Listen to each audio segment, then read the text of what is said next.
Good morning, কেমন আছেন? আশা করছি ভালো আছেন। আপনাদের ভালোবাসায় আমিও ভালো আছি।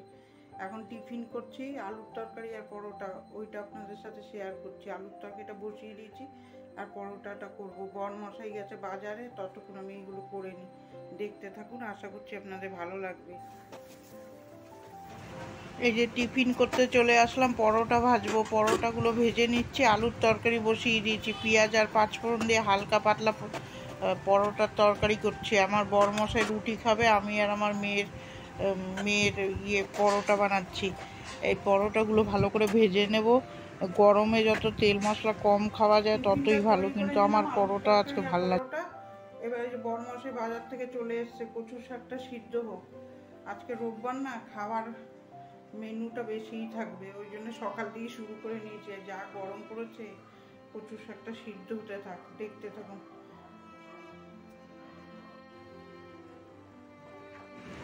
এই এবার জল ভরতে চলে আসবো। এখন জল যা লাগছে, যা গরম, জলের খাবারের থেকে এখন জল বেশি লাগছে। জলগুলো ভরে নি, এই ভরবো, আবার ফাঁকা হয়ে যাবে আবার বিকালে। আগে যেমন আসতে কম ভরলে হতো, কিন্তু এখন অনেক জল ভরতে লাগে। ভরে নিলাম জলটা। পটল ভাজা হয়ে গেছে, ডালটা সিদ্ধ করছি আর পটলের তরকারি করব। পটলটা ভাজছি, দেখতে থাকুন। আজকে তেলাপিয়া মাছ হবে আর মাংস হবে, দেখতে থাকুন। ডাল হচ্ছে আর পটল ভাজতে বসিয়ে দিয়েছি। এখানে মুগ ডালটা ভাজতে ভেজে সিদ্ধ করতে বসিয়ে দিয়েছি। পটলটা একটু লবণ দিয়ে ঢাকা দিয়ে মজাচ্ছি, না হলে পটল মোটে মজে না। আর ওরকম একটা একটা করে ভাজলে আজকে রোববারের ভাজা করে পারবো না। সুন্দর করে পটলটা ঢাকা দিয়ে ভাজছি, আর এদিকে ডালটা সিদ্ধ করছি। ডালটা সিদ্ধ হয়ে গেছে, কড়াইতে তেল, শুকনো লঙ্কা, তেজপাতা, আদা বাটা দিয়ে ফোড়ন দিয়ে দেবো ডালটা। এদিকে পটলটাও এরকম নাড়িয়ে ঢাকা দিয়ে দিচ্ছি, তাহলে তাড়াতাড়ি মজে যাবে। এই যে ডালটা ফোড়ন দিয়ে দিলাম, চিনি দিয়ে নামিয়ে নেবো। বাইরের থেকে একটু আওয়াজ আসতে পারে, আপনারা একটুখানি ম্যানেজ করে নেবেন। আমরা রাস্তার পাশে ঘর তো একটু হতে পারে, রাস্তার পাশ দিয়ে সারাদিনই গাড়ি যায়। এখন এটা তো কিছু করার নেই, রাস্তার সামনে আমি বয়স ওভার কখন দেবো, তো যখনই দিচ্ছি তার মধ্যে। এই যে এবার এখানে কড়াইতে তেল আর তেজপাতা, গোটা জিরা দিয়ে দিয়েছি, আর একে একে মশলা দিচ্ছি। ধনের গুঁড়ো, জিরার গুঁড়ো, আদা বাটা, শুকনো লঙ্কা গুঁড়ো দিয়ে একটুখানি বাতাসা দিয়ে ভালো করে কষাবো। এদিকে মাছের তেল বসিয়ে দিয়েছি, মাছটা ভাজা বসাবো। রোববার দিন আর অন্য কোনো কাজের কথা চিন্তা করাই যায় না, এই রান্না নিয়েই বসে থাকতে হবে সারাদিন। আজকে গরম হলে কি হয়েছে যে মাছটা ভেজে নিচ্ছি, এরা অন্য কোনো কাজই করতে পারবো না। রোববার দিনটা মানুষের একটু হালকা থাকে, কিন্তু আমাদের রোববারে কোনো হালকা নেই। রোববারে আমাদের রান্নার চাপটা খুব বেশি থাকে। এই যে পটলে মশলা কষানো হয়ে গেছে, জল দিয়ে দিলাম। এদিকে মাছ ভাজা হয়ে গেছে, মাছটা উঠিয়ে নেব। উঠিয়ে নিয়ে তারপরে আবার মাছ ভাজবো। তেলাপিয়া মাছের ঝাল হবে আজকে। আর এই যে পটলটা সুন্দর করে কষিয়ে জল দিয়ে দিলাম। নামানোর আগে ঘি গরম মশলা দিয়ে নামিয়ে নেব। এখানে মাছটা সুন্দর করে হয়ে গেছে, মাছটা নামিয়ে নেব। মাছ ভেজে আবার মাছটা ভাজা বসাবো। ভাজা হয়ে গেলে মাছের ঝোলটা এই যে এবার চাটনি করবো, এটা আপনাদের সাথে শেয়ার করছি। কাঁচা আম সিদ্ধ করে ফেলে দিয়েছি, ঘষে নিয়েছি গ্রেটারে সিদ্ধ করে নিয়ে তারপরে জলটা ফেলে দিয়ে এই যে জল দিয়ে চিনি দিলাম। এটা একটু চিনিটা গলা অবধি ফুটাতে হবে, কাঁচা গন্ধটা কাটানোর জন্যে। লবণ দিয়ে সিদ্ধ করবেন আমটা, ওই গ্রেটারে ঘষে নেবেন। তারপরে ওখানে আবার মাংস বসাচ্ছি। ওই মাংস আলু ভাজতে বসিয়েছি, তেজপাতা আর গোটা জিরা দিয়ে।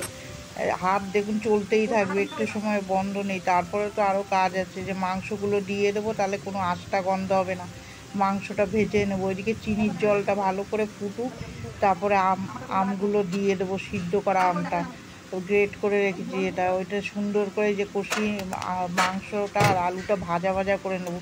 এরমভাবে করলে আঁশটা গন্ধ করে না, না হলে ওরম কাঁচা দিলে গন্ধ লাগে। এই যে সুন্দর করে আমটা সিদ্ধ করা আমটা জল চিপিয়ে এর মধ্যে দিয়ে দেবো। এটা এক রকমের প্লাস্টিক চাটনি। ওই আমার বর ভিডিও করছে, রান্নার ভিডিওতে ছাড়বে, ওর জন্য দুটো তো আমি একসাথে করতে পারবো না, ওই জন্যে ও একটু আমাকে হেল্প করে মাঝে মাঝে। এই যে সুন্দর করে দিয়ে এটা ভালো করে জ্বালালাম। জাল হয়ে গেলে তারপরে এর মধ্যে এক একে জিনিস দেবো।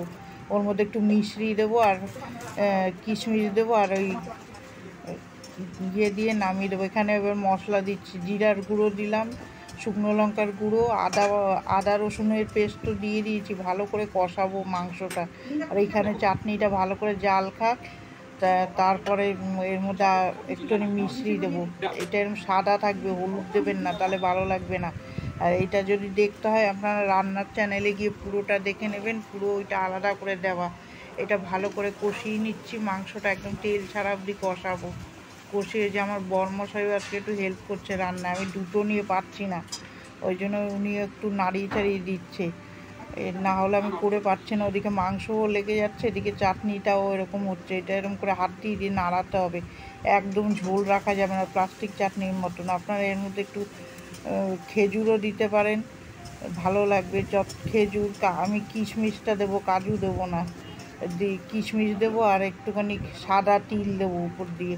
হেভি সুন্দর হয়েছিল, খাওয়া হয়ে গেছে। এখন আমি বলছি যে মিষ্টিটা দিয়ে দিলাম। ওদিকে দেখুন মাংসটা কষাচ্ছি, মাংস দিয়ে তেলটা যতক্ষণ না ছাড়বে, মুরগির মাংস ভালো করে না কষালে খাওয়া যায় না। এই যে এবার ওই যে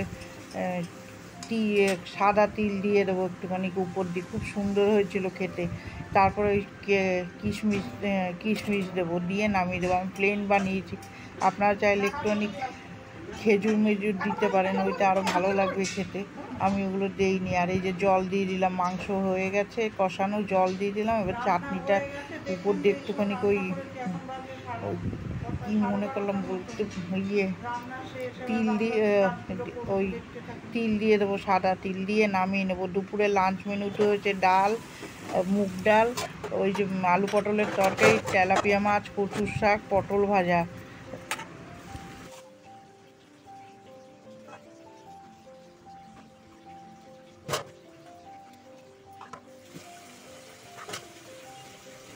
তারপরে চলে আসবো বাসন মাজতে। এইটা হলো বড় কাজ, বাবা বাসন মাজে। দেখুন বাসন রান্না করে আর বসিনি, দুটো ঘর আমার মেয়েটা গুছিয়ে দিয়েছে, না হলে তো আজকে আমি নাকে দম দিতে পারছিলাম না, দাঁড়াতেই পারিনি আজকে সকাল দিয়ে উঠে। যেরম গরম পড়েছে সেরম আমার রান্নাও চাপও বেড়ে গেছে। যে সুন্দর করে ধুয়ে নেব বাসনগুলো, মেজে মেজে ধুয়ে নিয়ে এই যে মোবাইলটা একটু সেট করছে, না হলে ঠিক দেখা যাচ্ছিল না। তাও আমার মুখটা ভালো পরিষ্কার হয়নি, এরকমভাবেই আমি ওই যে মুখটা ভালো দেখা যাচ্ছে না, ওই জন্য আমি সরিয়ে দিলাম। এবার তাড়াহুড়ো করে বাসনগুলো মাজবো, তারপরে এবার রান্নাঘরটা মুছবো। দুটো ঘর তো আমার মেয়ে মুছে দিয়েছে, আমার ওই চিন্তাটা থাকে না, এখন মেয়েটা মুছে দেয়।